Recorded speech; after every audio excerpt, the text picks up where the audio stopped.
Adrian Holt had everything the world could offer, wealth beyond imagination, a mansion large enough to echo even in silence, and a name that commanded respect in every boardroom. Yet every night, as he sat alone at the head of a long polished dining table, there was nothing but an empty stillness that wrapped around him like a cold fog.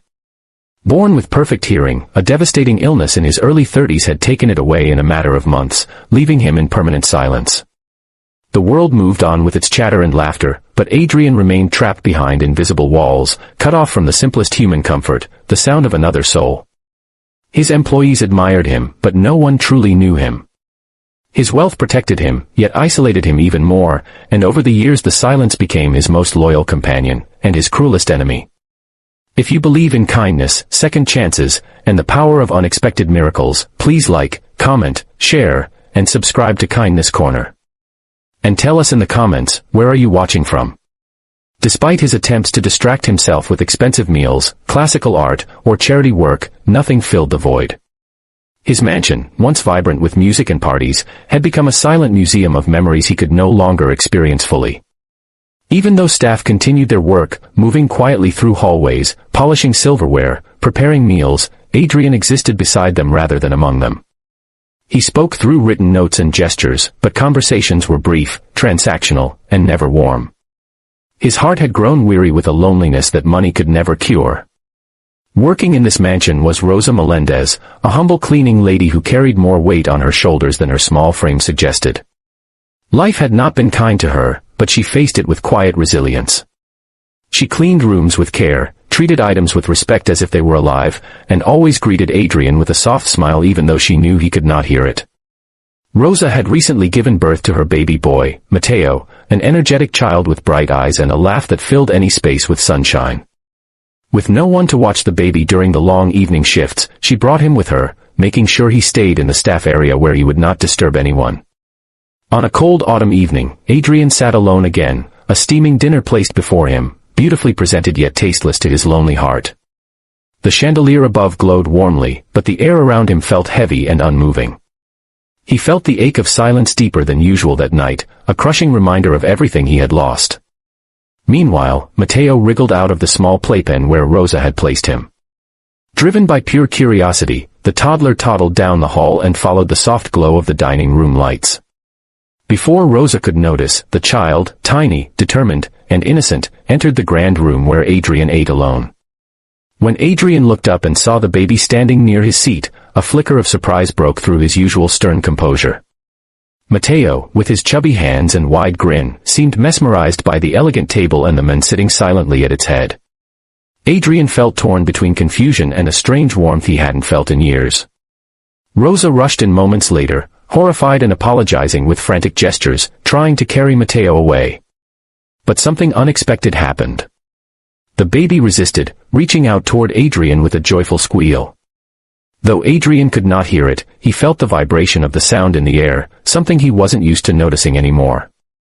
For the first time in years, a genuine smile tugged at Adrian's lips. He motioned gently for Rosa to stay, gesturing that it was okay. Hesitant and embarrassed, she set Mateo down again, and the little boy immediately crawled toward Adrian's plate, fascinated by the colors of the food and the reflections in the silverware. Adrian watched him with growing tenderness, feeling a strange lightness stirring inside his chest. Mateo then did something no one expected. He placed his tiny palm over Adrian's heart and looked up into his eyes with a seriousness far beyond his years. That simple touch, warm, innocent, profoundly human, sent a shiver through Adrian. It had been so long since anyone had touched him with affection, without hesitation or pity. The baby then babbled something, a stream of joyful sounds Adrian couldn't hear but felt in a way he couldn't explain. It was as if Mateo's presence cracked open a door inside him that had been shut for far too long. The next evening, Adrian asked Rosa, through a written note, if she would allow Mateo to visit the dining room again. She was stunned by his request but agreed. The baby's visit soon became a daily ritual. Mateo would sit at the massive dining table with his bright pink lunchbox while Adrian ate his formal meals. Sometimes he would clap, sometimes wave his hands wildly, sometimes press his cheek against Adrian's arm. The mansion staff whispered among themselves, amazed at how the quiet, distant millionaire seemed transformed by a child's innocent presence. Days grew into weeks, and Adrian's silent world began to change in ways he couldn't describe. He started noticing things he had ignored before, the faint vibrations of footsteps, the rustle of curtains, even the soft hum of his own breath. Doctors had once told him his hearing would never return, but something inside him had awakened, responding to the world in small, miraculous ways. He wasn't hearing exactly, but he was feeling life again, connecting to it, embracing it.